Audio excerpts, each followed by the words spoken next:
I now hand the conference over to Mr. Adish Patil. Thank you, and over to you, sir. Thank you.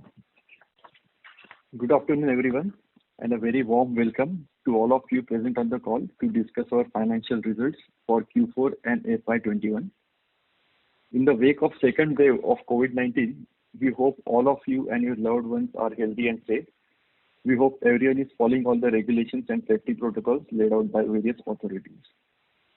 We are happy to share that in FY21, Aarti Drugs has delivered a strong performance. For FY21, our consolidated revenue stood at rupees 2,159.3 crores, a growth of 19.5% year-on-year basis. Revenue mix between domestic and exports revenue stood at 65:35% as compared to 66:34% in FY20. API contributed to 79%, specialty and intermediates put together contributed to around 8%, and formulations contributed around 13% of the consolidated revenues. In the March 21 quarter, consolidated revenue stood at rupees 502.7 crores, a growth of 11.6 year-on-year basis. During the March 21 quarter, API contributed to 78%, specialty and intermediates put together contributed to around 10%, and formulations contributed around 12% of the consolidated revenues. I will now take you through the standalone business performance. For FY21, standalone revenues from operations stood at rupees 1,914.9 crores, a growth of 17.1 year-on-year basis. Approximately 10% of this growth in the standalone segment was driven by volume growth due to good demand across multiple therapies.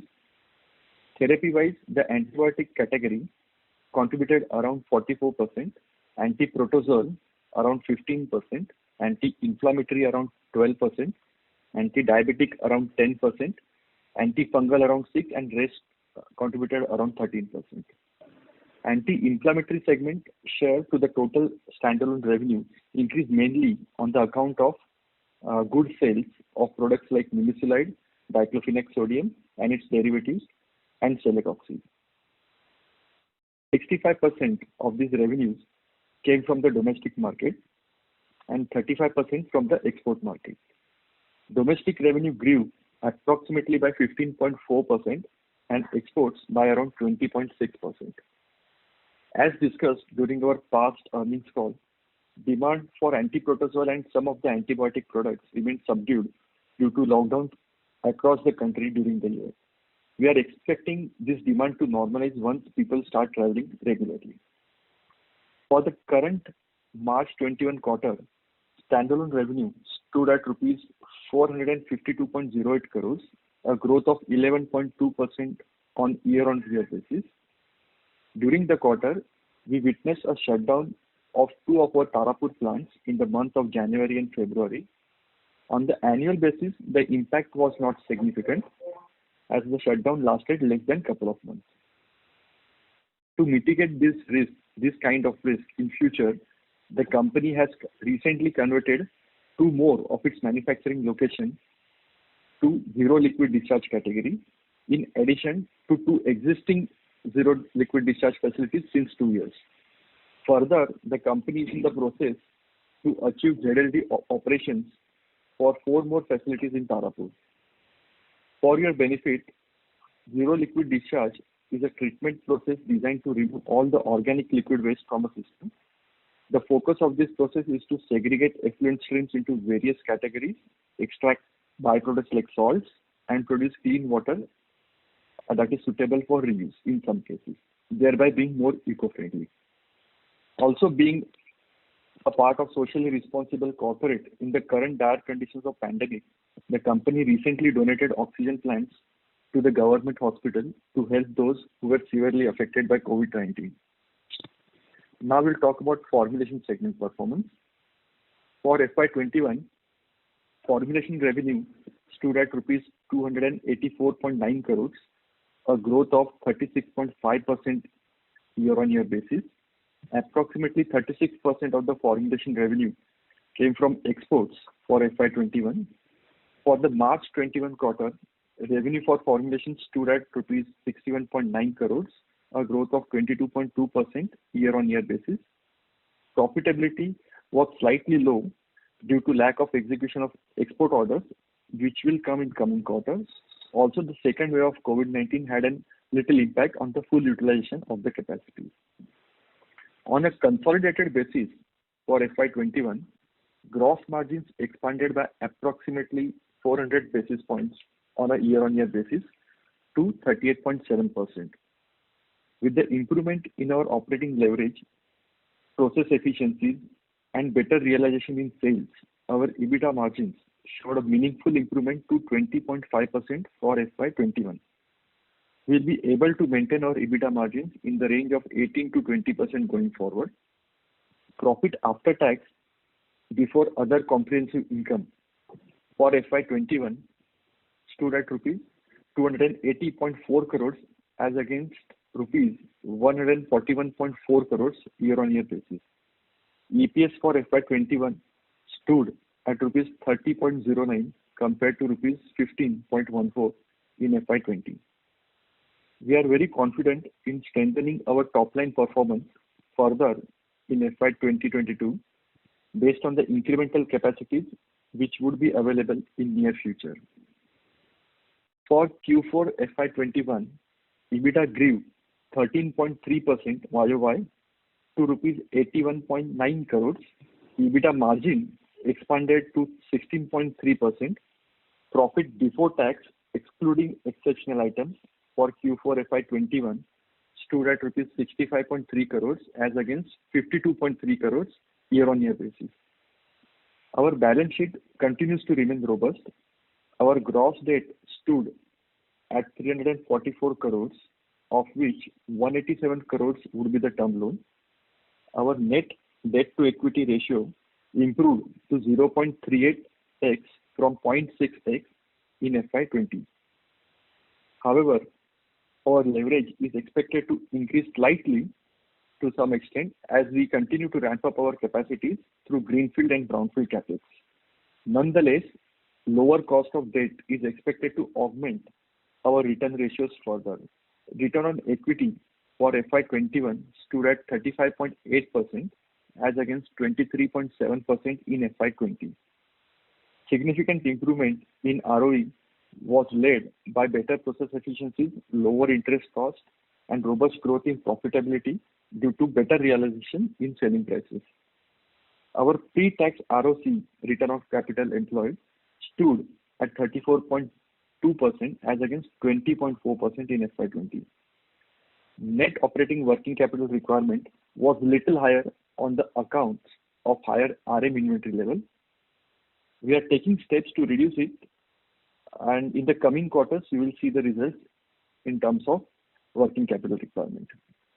The company incurred a capex of rupees 88 crores in FY21, and we are planning a capex of tentatively 550 crores over a period of 3 years for backward integration and capacity expansion. The majority of this capex will be done over the period of next 2 to 3 years and would be mostly funded through internal accruals.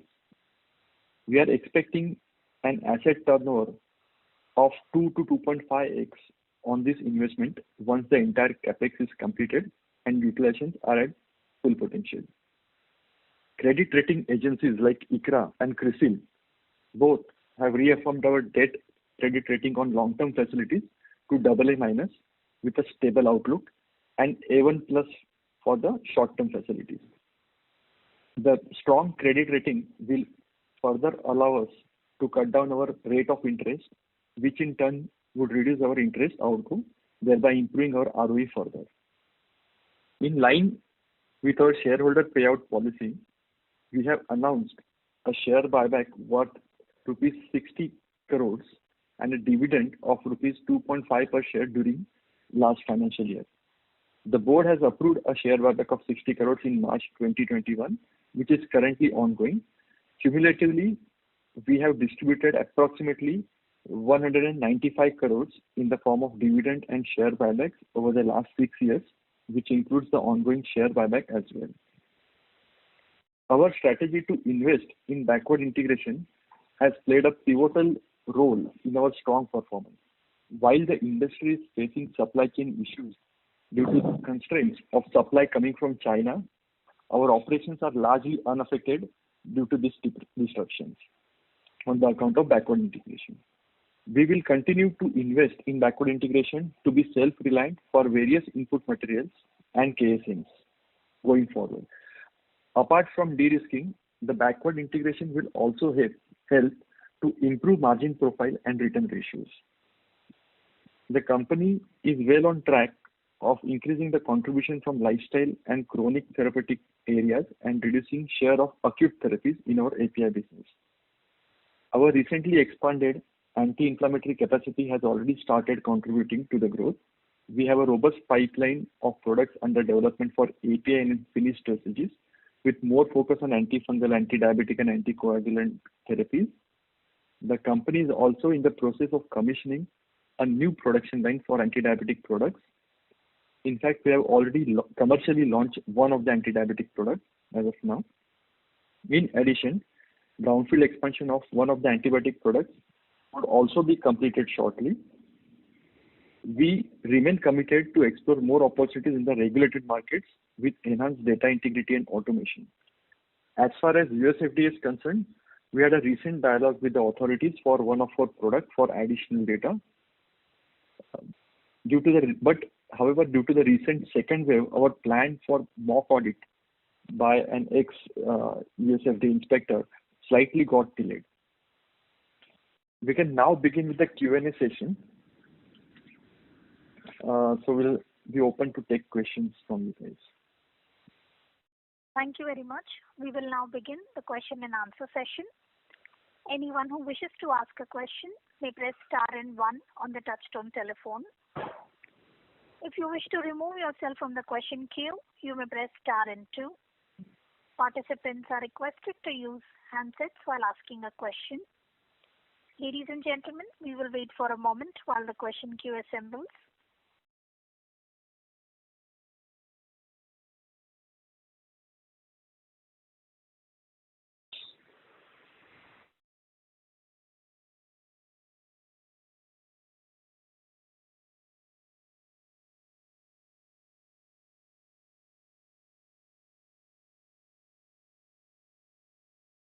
The first question is from the line of Shanti Patel from Shanti Patel Investment Advisors. Please go ahead. Yeah. Good afternoon, sir. Now, this capex, which is spread over a period of 3 years, will result into how much increase in the turnover? Mr. Patel, so this is the conference operator. There is a airy disturbance coming from your line, sir. No, because of the cyclone, little bit disturbance will be there, but I am trying. Now, is it okay? Hello? Are you getting my voice? Yes. Yeah, I can hear you. Yeah. My question was, after completing this capex spread over a period of 3 years, what will be the approximate turnover of the company? It will be 2x or 3x as compared to our turnover at present, and our profitability ratio and return on capital employed and equity will remain constant, or it will increase according to you? Hi. Yeah, I got your question. So the thing is, after the completion of this capex, and once we start utilizing these capacities to the full extent, we are confident that we should be able to reach a turnover of anywhere between 4.5 to 5,000 crores per annum on consolidated basis. So, and as far as the return ratios are concerned, definitely FY21 was very good, but still we feel that with all these products coming into picture, our EBITDA ratios should get enhanced and it should move upwards of 20% on a very stable basis. No, implied the return on capital employed and return on equity will increase then. Is it okay? Correct? Yes. And as far as installed capacity at present is concerned, how much it is utilized? 100% or less than 100%? So the thing is like this. With 100% of utilization, our standalone will make a sale of around 25 to 2600, and formulation another, you can say, can easily go to 350 to 400 crores. So with the current capacities, we do have a potential of anywhere between 2800 to 3000 crores. Okay. Thank you very much. Thank you. Thank you. Thank you.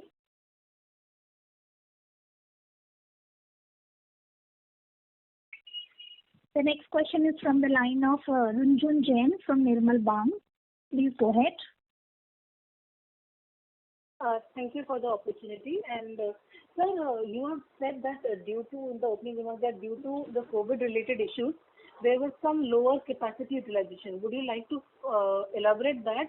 And because I was wondering, because Q4 didn't have so much cases, which were actually started coming more in from April. So would we have this kind of an issue in quarter one also? Yeah, as far as the API capacities are concerned, means for the month of April and till half of May, we did not have any shortages in production due to COVID. But on the formulation side, I will like to ask Vishwa to comment on it. Yeah, on the formulation side, we've also in the quarter, in the Q4, we did not have any production-related issues because of COVID. It was, in fact, more of a demand, lower demand in the Q4.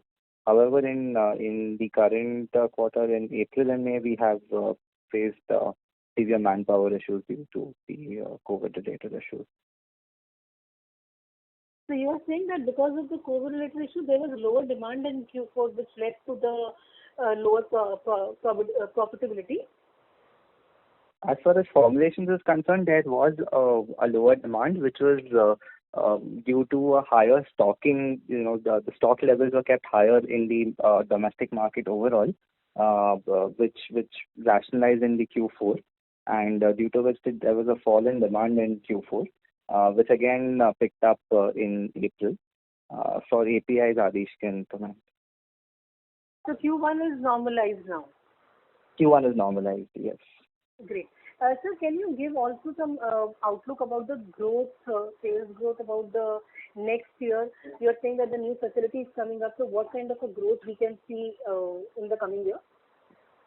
Yes. So on the API side, on the standalone business, there are few incremental capacities which are coming up. Nothing too meaningful if you compare as compared to the greenfield capex which we were talking about. But still, we are targeting a growth of around 10 to 15%, a volume growth of around 10 to 15% in the coming year. That's only for APIs, right? Only for API I'm talking about, yes. Yeah. And sir, on formulations would be?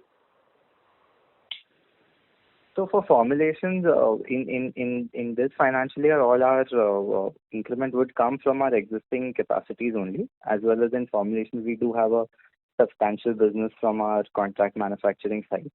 So we are estimating revenues in the range of around 330 to 340 crores in the coming financial year.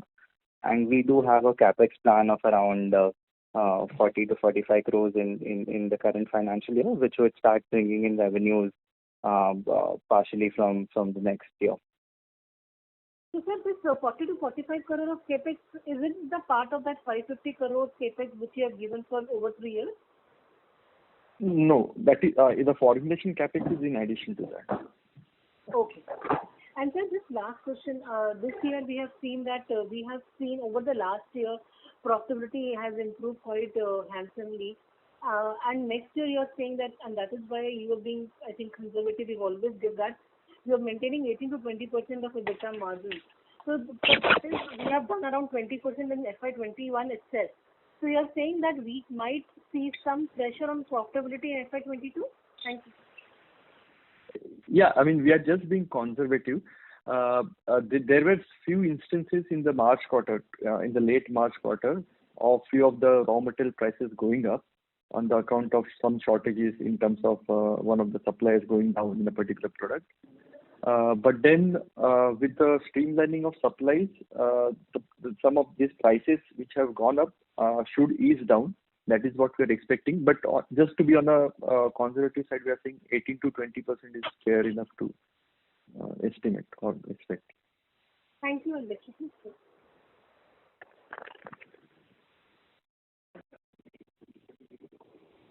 Thank you.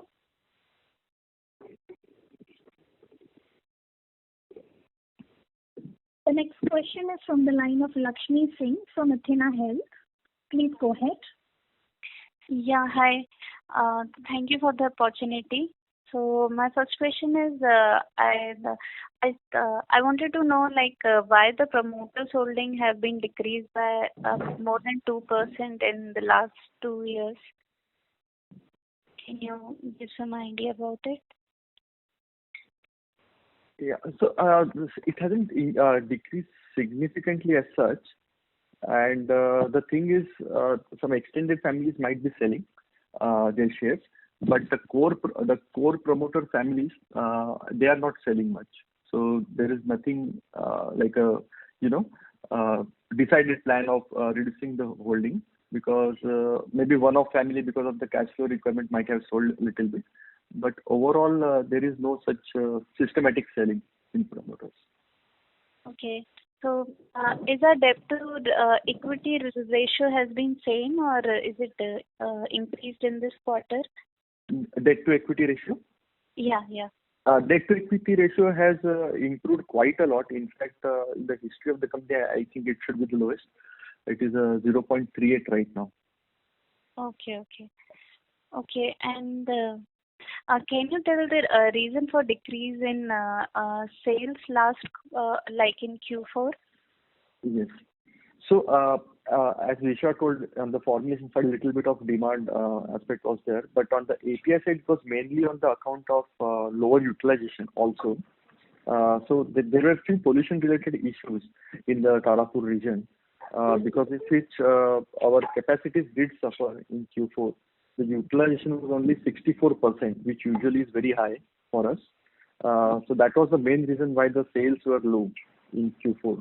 But to reduce that risk in future, what we have done is that particular unit which faced shutdown, we have already converted that into zero liquid discharge operation, and we already got the permission also from NPCB for operating as a ZLD unit, and we have applied for 3 more. So and we have already started operating as zero discharge units. We have to get the formal letter from them, but as far as operations are concerned, those new 4 units are already converted into ZLD. Okay. As you mentioned that we are opening to a few more facilities also. I was saying that a couple of more existing facilities only. That also we are converting into zero discharge in near future, maybe in couple of months to quarters time. And we have just installed few equipments related to that in Tarapur region. Okay. Thank you so much. Thank you. Thank you. Ladies and gentlemen, please limit your questions to 2 per participant. Should you have a follow-up question, would request you to rejoin the queue. The next question is from the line of Abdul Puranwala from Anand Rathi. Please go ahead. Yeah, hi. Thank you for the opportunity. So my first question is with relation to the geographical mix in FY21. So as mentioned in the presentation, North America sales have gone up from 7% to 11%. So would you throw some light on why this increase was there, considering that the plant is still not approved? Yeah, so there are a couple of reasons to it. One is we also sell specialty chemicals and intermediates to US, North America. And another thing, Mexico is also part of North America continent. So I guess that is why you might be misled. Okay.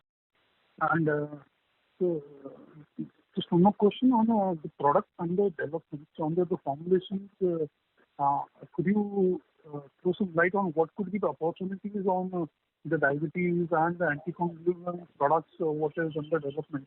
Because if you see as per your guidance, not much is getting built up for the next 2 years. So from when do we see contribution from these products coming on stream? So the anti-diabetic products we have already launched one of the product at commercial scale. But what we have done is our plant is yet to be commissioned because of the high demand from the marketing side. We were not able to take a small shutdown required to convert that to start commission that facility. So we have taken that in one of our another multi-purpose plant as of now. But then this product will give at least 100 to something about 100 crores of revenue potential might come from this new capacity. And we are also expanding our existing products through this debottlenecking. So that is why around 28 until at least for the API and intermediate and spec chem business, around 2,600 crores of sale can be reached with whatever capacities which will be available for FY22. Okay. So my question was specific to the products under development and the finished uses, where there are 5 products on anti-diabetes and 3 on anticoagulant. Was more to, I think, do with this thing, API, I think. There might be some mistake. But Vishwa, there are 2 under development. Yeah, we do have anti-diabetic and anticoagulant products under development, and some are under filing. However, these are for regulated markets, and the patent expiry, the generic launch for these products is 2023 and onwards. So we would expect, commercial sales for these products to kick in after mid of 2023. Sure, thank you.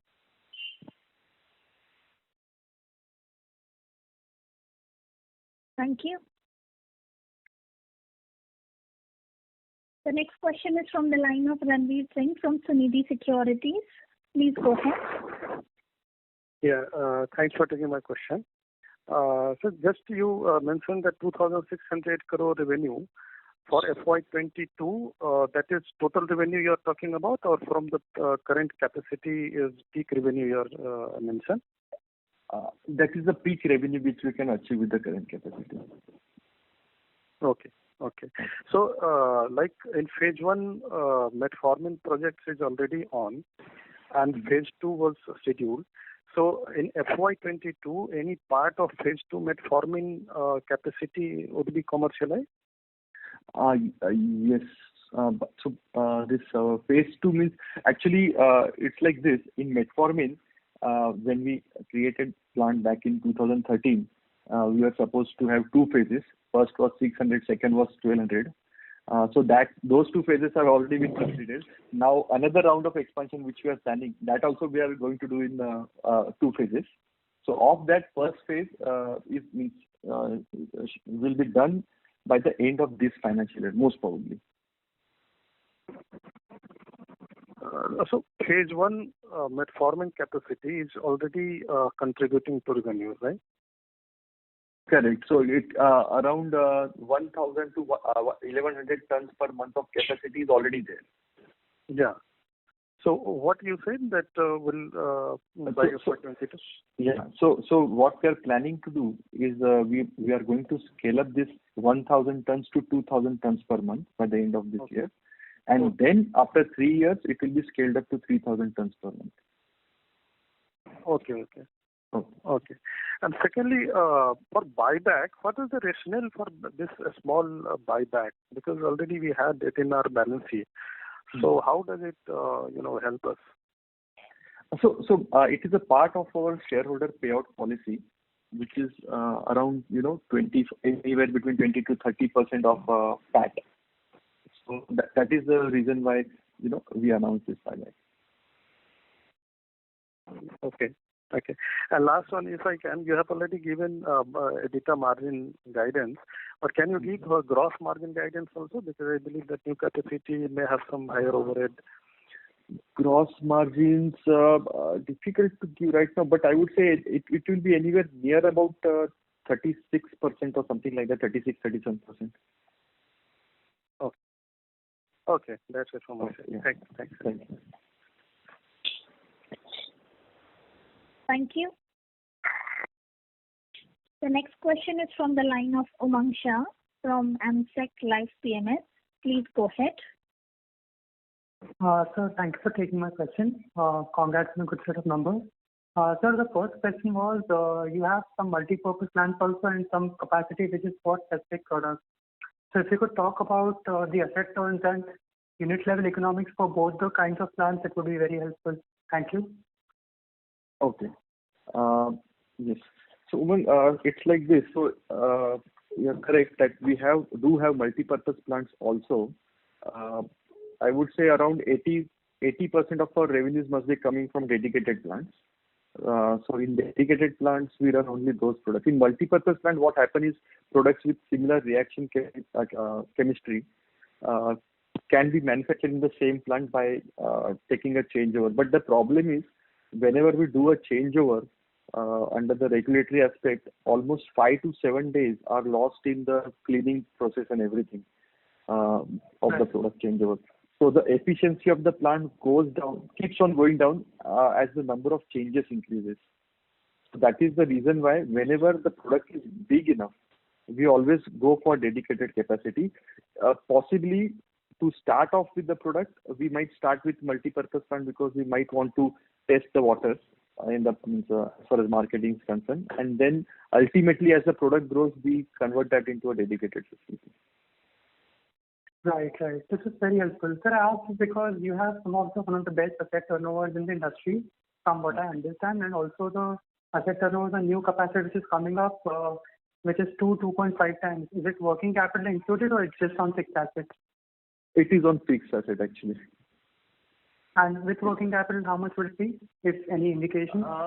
So typically working capital is very roughly around 25 to 26% in our business, or 25 to 26% of the sales. So we can do that calculation. Got it.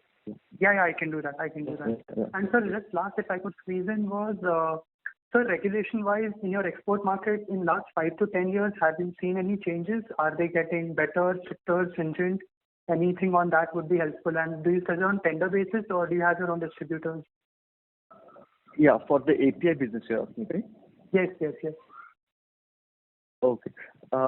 So as far as regulatory aspect is concerned, it has definitely become more and more strict over the last 5 years.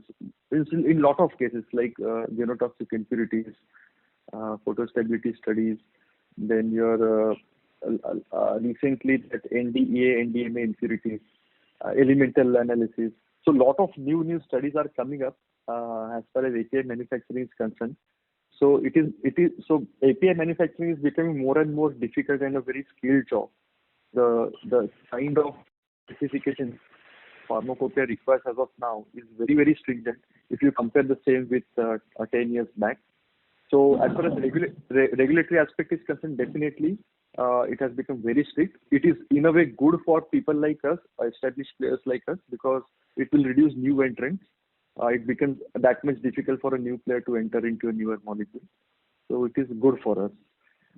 You asked another question, right? Yes, sir. I just wanted to know if it's tender based, how much is tender based, and how much do you sell to your distributors? Yeah.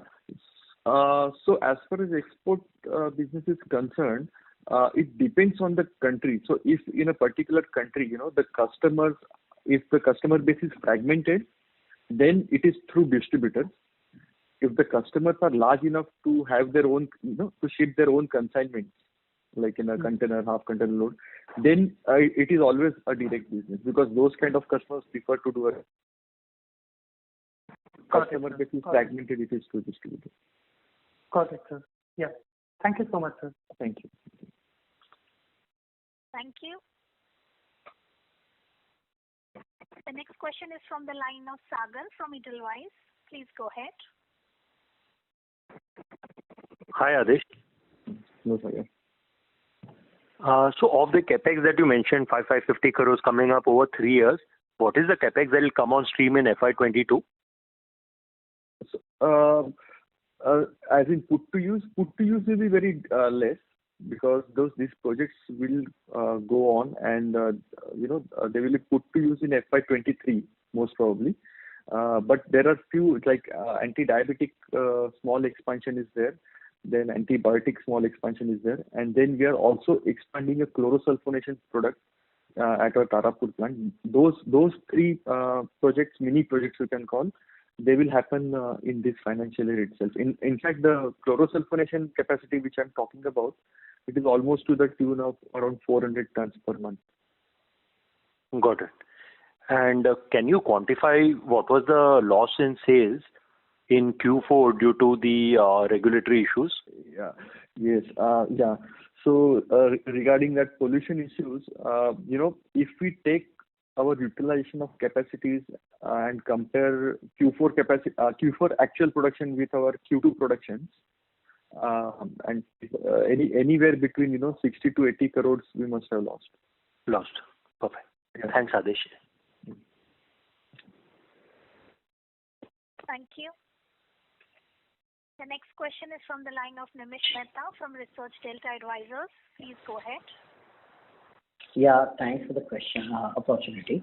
One thing, if you can let us know how many intermediates are we manufacturing for our own consumption, or in other words, how many of the APIs that we manufacture are backed up by our own production of intermediates, and the plan that we have in terms of capex, is that the backward integration, is that also towards more captive consumption, or it's more towards sales in the open market? Yeah. So the plan which we have for further expansion is for both captive as well.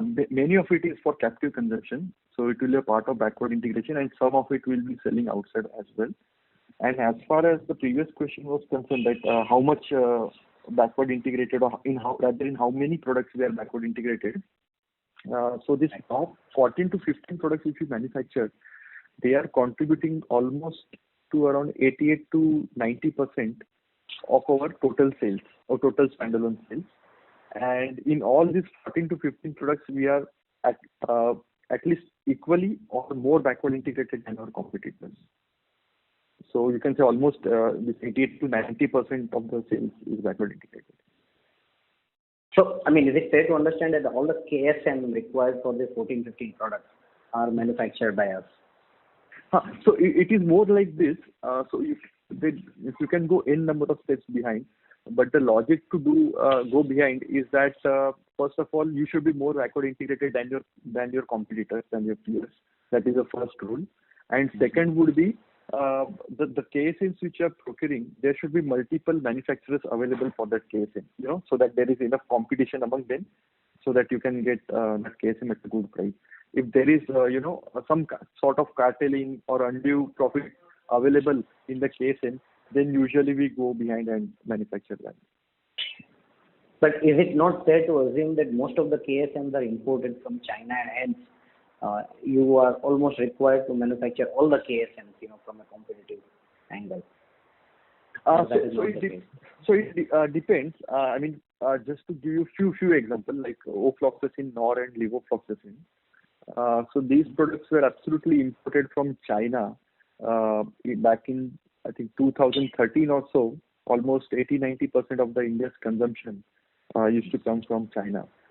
So when we launched this product, we launched, along with the OS, means the acids, whatever acids which are required as an intermediate to manufacture this product, that capacity will also be launched in India.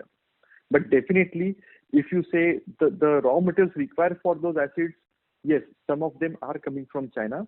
But then in spite of that, as of today, we are proud to say that almost 80 to 90% of the India's consumption is happening through our Indian capacities for these three APIs.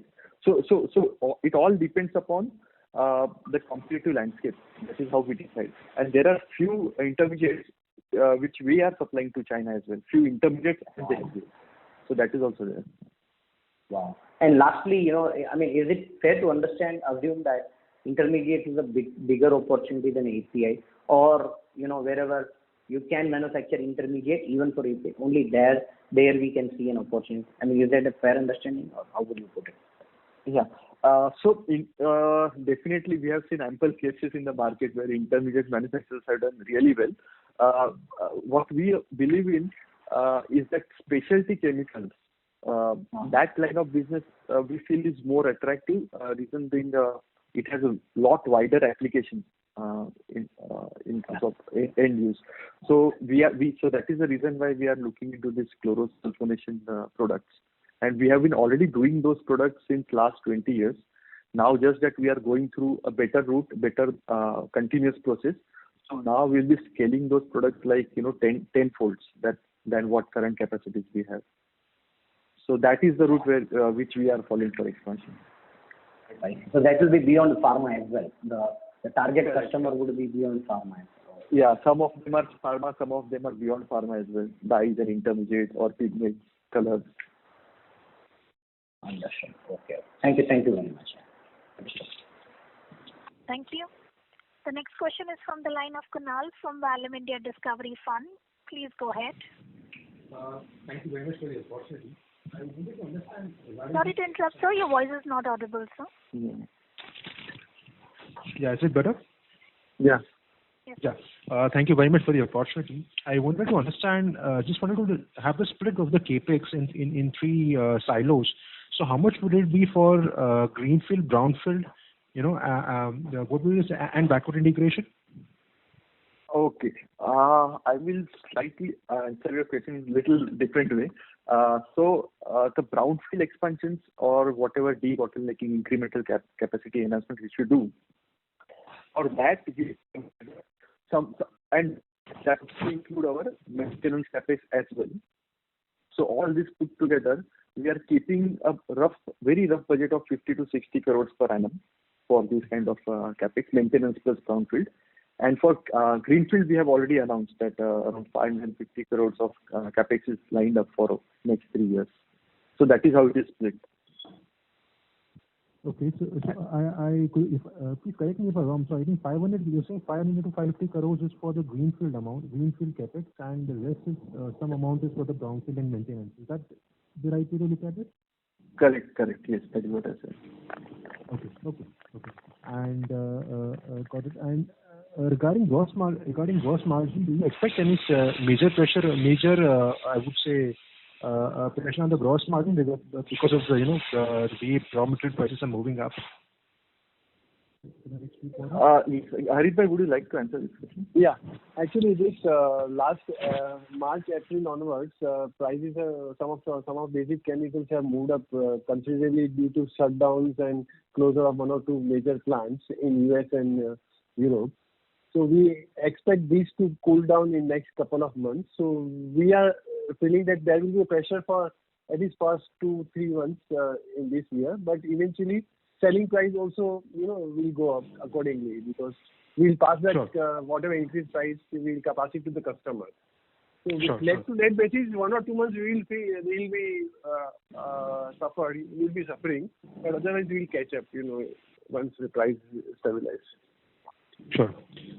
And just wanted to understand, could you give us an understanding, so regarding the greenfield projects which we are setting up and which will come on stream in the next 3-4 years, 2 to 3 years. So what is the product basket which you are targeting there? You mentioned that you are targeting specialty chemicals where you already used to manufacture those products, and now you're increasing the capacity, and and the specialty chemical facilities will be able to come up on stream much quicker because the regulatory requirements of approval would be lower. So could you give us an understanding, other than these specialty chemicals, what else is there which you're targeting in terms of these new products for the new capex? Yeah. So broadly, this greenfield you can split into 4 categories. One is the expansion of our current anti-diabetic product as such. This is a big expansion in a very big way. Then there is one product which also goes as an intermediate and API in few of the applications, like for skin treatment. And then there are a lot of intermediates which we will be captively consuming, and along with that we'll be also manufacturing its allied intermediates which we will be selling outside. Then there is a huge capacity of chlorosulfonation products which is coming up. that also will be, means that mostly will be selling outside and very minor part of it will be consuming captively. Got it. Understood. That is very helpful. All the best. Thank you. Thank you.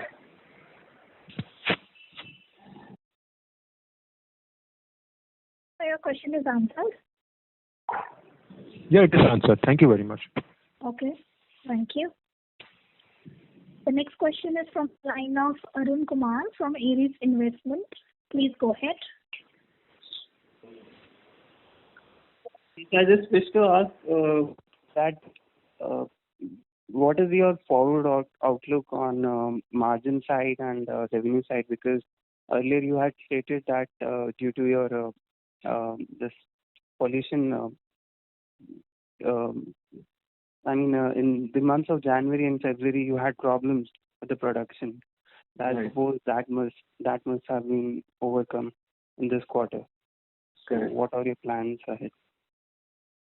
Yeah, so definitely our because of the higher production, the operating leverage should definitely help us in improving the margins in the coming quarter. No doubt about that. So that it will definitely push the margins on little higher side. Okay. Because of higher utilization. Sure. And what about revenue front? Like how much growth do you expect? Revenue front for the entire year. So we are targeting 10 to 15% of volume growth for next year. Sure. That's all I would like to know. Thank you. Thank you. Thank you. The next question is from the line of Deepen Seth from Crystal Investment Advisors. Please go ahead. Hi, thanks for the opportunity. I have a question which is more of a strategic issue that I can't figure out at your company, and perhaps you can, provide some clarity on this. From what it seems to me, and I must confess, I'm not very familiar with the business, but it seems to me that you are, say, close to about 80% of the business is in the manufacture of bulk drugs, from a new perspective, 78, 79%. And to the best of my understanding, none of these products, while some of them might be specialty, but none of these products are, patented products. They're mostly generics, or almost all of them would be generics. Right. And so the ability to maintain margins when you are supplying these to formulation makers, whether in India, maybe 2/3 or so, 60% or so of your sales are to other formulators in India. Some of them could be to overseas markets. Your ability to maintain a 20-odd% margin profile on this kind of product mix at a time when so many other players in the generic drug space are saying, in fact, some of them are formulators as well, are saying that, they are suffering from the effects of continuous price erosion in many of these products. This is what surprises me. And maybe there is a strategic insight that you can share, because I do have a very high opinion of the group's ability to identify niche areas where it can do high margin, sustainable margin work. So I'm not questioning that this is not going to happen. It's just that I can't join the dots. The thing is that there are a lot of other intermediate and spec chem business also, means in India itself.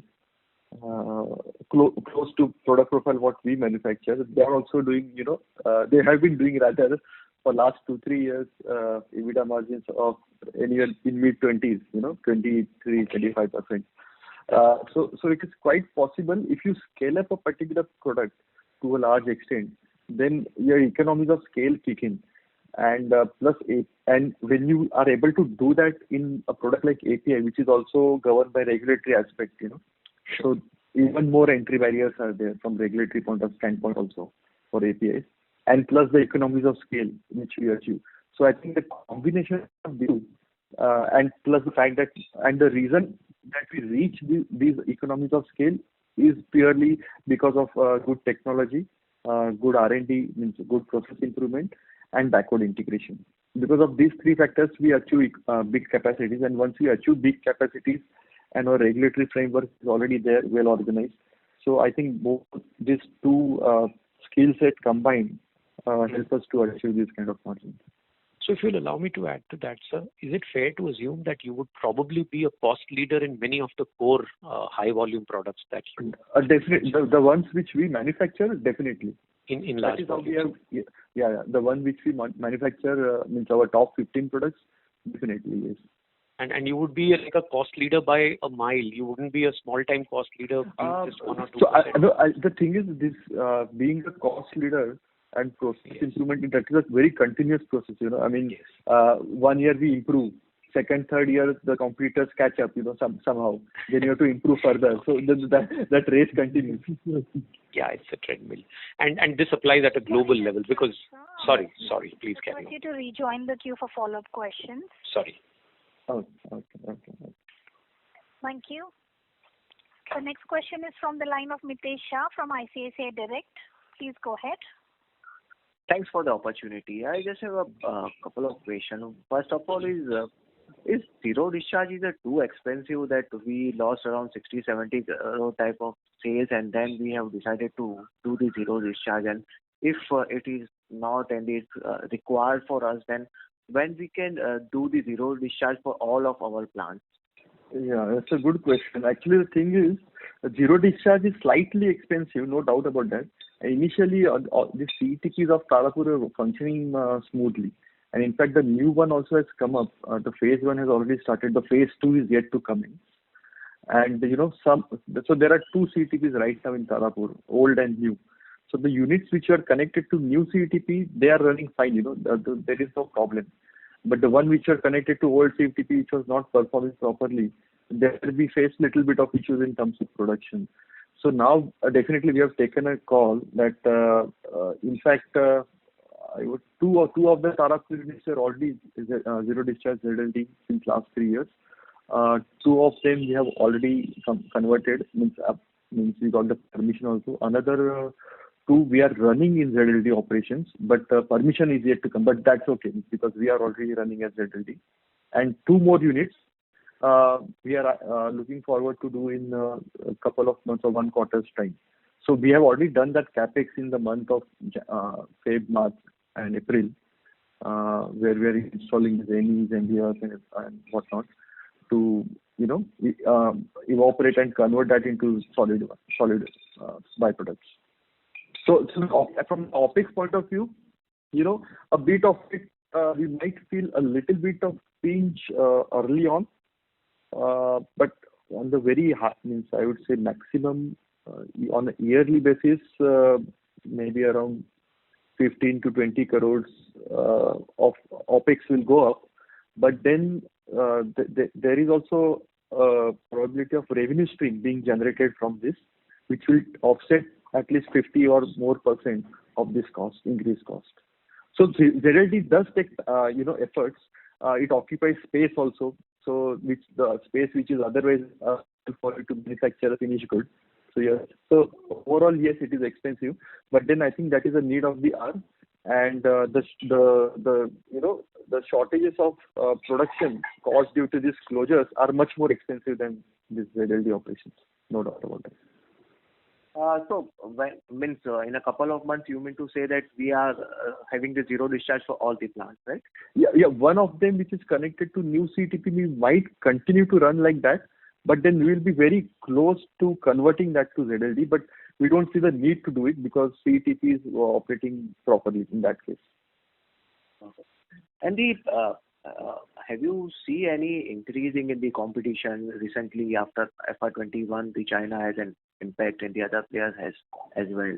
So any change in the competition intensifying? Harit, would you like to answer this question? I don't think so. So far. The only issue is because due to COVID, our product profile, there was a demand issue in January, February. Otherwise, we don't see any competition, problem. New competitor coming, our product range is about not there. Got it. Thanks a lot. That's it. Thank you.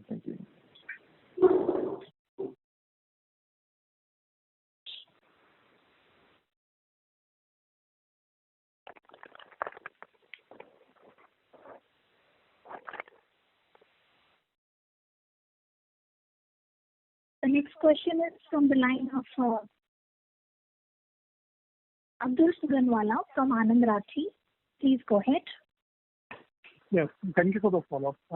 So, just one question on the PAP capacity. So, by when would we expect this capacity to come in, and what would be the quantum on investment on it? Sorry, Abdul, which capacity you said? PAP, para-aminophenol. No, it is not with us. It is a Valiant organization. We are not doing that. Oh. Yeah. Okay. Yeah.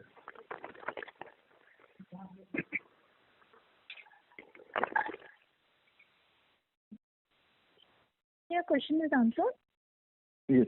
Yeah. Okay. Thank you. The next question is from the line of Purvi Shah from Kotak. Please go ahead. Yeah, thank you. I think I had two questions. One is, if you could just give an update on the ongoing buyback as to how much has been got so far. And the other one was on if you could just share some updates on the PLI scheme wherein we've been processes. So going forward, how do you see the movement or update on that one would really help? Ruby, actually, I could not hear the question very clearly, but the second one, I think you asked regarding the PLI scheme. Yes, so one is on the PLI scheme and the other one was on the buyback updates. Buyback updates. So buyback, the thing is, the bids are done. Obviously, it is oversubscribed now. I think this week, very soon, there will be a shareholder payout now in coming few days. So the process is almost completed. And as far as PLI scheme is concerned, the government recently announced, they came up with one more notification recently. They have mentioned 3 categories and 3 groups. Right. 3 categories of product, 3 groups of companies. So we fall in category 2 and group B. So where the outlay, that way it is not huge. It is just, I think, 2,200 crores for our group. Spread over 6 years. So it is like 10% of the selling price for first 4 and then 8 and then 6%, something like that. Right. And the conditions what they have mentioned are the capex about 250. That anyways we were supposed to do. So that anyways we are going to do. So satisfying the conditions is absolutely not an issue for us. But then the details of that scheme is not yet out. So we don't know the intricacies of that scheme. So once it is out, we'll come to know. So what I wanted to understand was also that whenever this PLI scheme come in effect, as in when you actually start production, so they start reflecting into numbers maybe 2 years down the line is what I want to understand. Okay. Yes, correct. I think yes, you are correct. Correct, right? Yeah. So there's nothing that is on concrete at the moment. So whatever comes after FY24 only. I think FY23 is the first year for the previous PLI scheme, I think. Right. Yeah, and the newer one, I think, for the newer one, so they have mentioned FY23, but then they might come with rectification. I don't know. So what I'm trying to say is that for RPA trucks, when does it start reflecting into the numbers? Yeah, possibly 23 or 24 onwards. You're correct. This year it won't be there. Right. And the other thing, just wanted to reconfirm on the raw mat front that since we've seen a lot of starting raw materials and supplies from China where the price increase has been quite significant. But do we? We know that mostly for a quarter or two we are protected. But what after that? So are we? So how's the situation panning out? Is all I want to understand, because there are only few players who are getting affected and the others are not getting affected. So just wanted to understand what is the miss. Yeah. Harish will answer your question. Yeah. So it depends on the product mix also. Depending on the product mix and normally now what China has done is there are 2 or 3 producers, they just made a cartel and increase the price Okay. Right. If there are more than 3 producers, then it is difficult to form cartel even in China. So, and whenever Indian producers start thinking to produce that product, they want to make money for next 2 years, because Indian companies start making they will take 2 years to perform that produce that product. So they typically attack those products like PAP, para-aminophenol, or DCDA. The price has almost doubled more than last year. So there are many other products, and they want to make very fast money, and then they will, once Indian company starts producing, they want to dump. That is the strategy. That's what we see now. So basically it's just sabotaging the India plans. Yeah. Every producer has a strategy. If the Chinese producer now have revised that strategy, a lot of Indian companies have started producing intermediates, chemicals, Right. So basically, just would like to understand your thoughts on that. Whatever the PLI schemes that the government has, shown us, like both PLI 1 and PLI 2, do you really think that the ground reality could change over next couple of years for trying to move from China to India, that shift that we are talking of? Whether there is a PLI or not PLI, Indian companies who are able to compete Chinese with the technology products and other things, they will continue to irrespective of PLI or not PLI.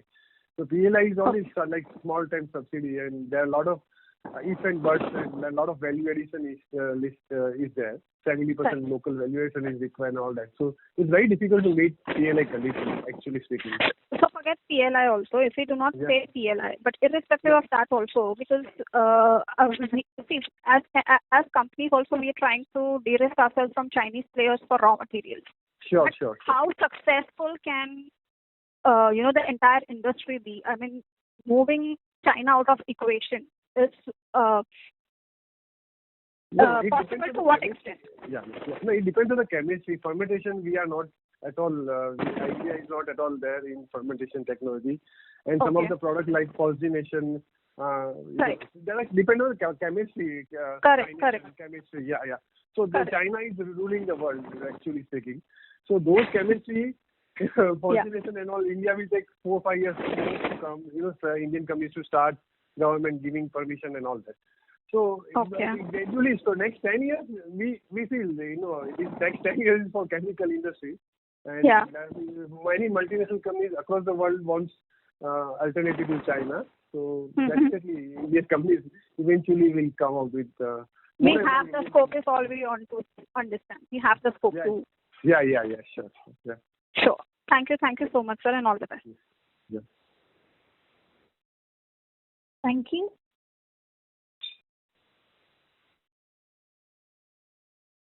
The next question is from the line of Imran Khan from Ratnatraya Capital. Please go ahead. Am I audible?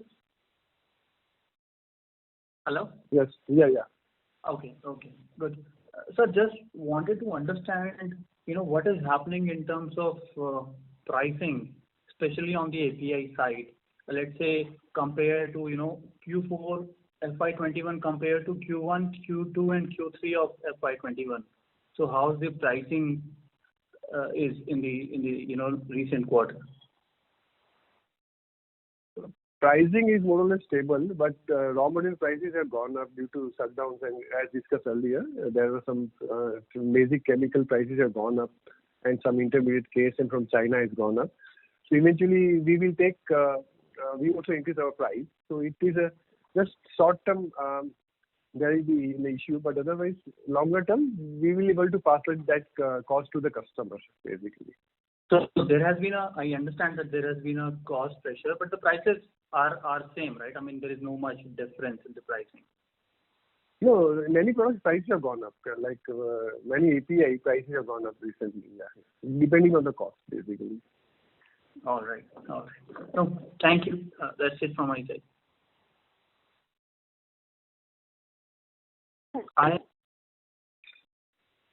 The next question is from the line of Mitesh Shah from ICICI Direct. Please go ahead.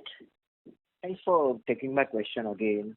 I have a couple of questions more. Actually, the post is cephalosporin anti-dumping duty. Have you seen any major benefit on that? Or we can see in FY22 again? We are not into cephalosporin, so we can't answer. You have some anti-dumping duty on? No, that is ciprofloxacin. Okay. Yeah. Ciprofloxacin. Yeah. Okay. Yeah, so there will be less import from China. There will be definite advantage to Indian communities. Okay. And how much we are dependent on the China for the raw material procurement?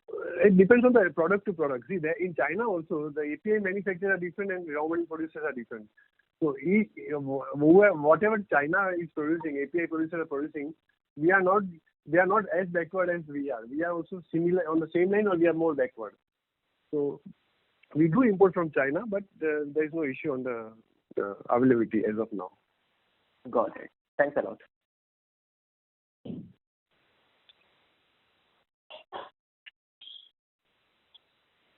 Thank you.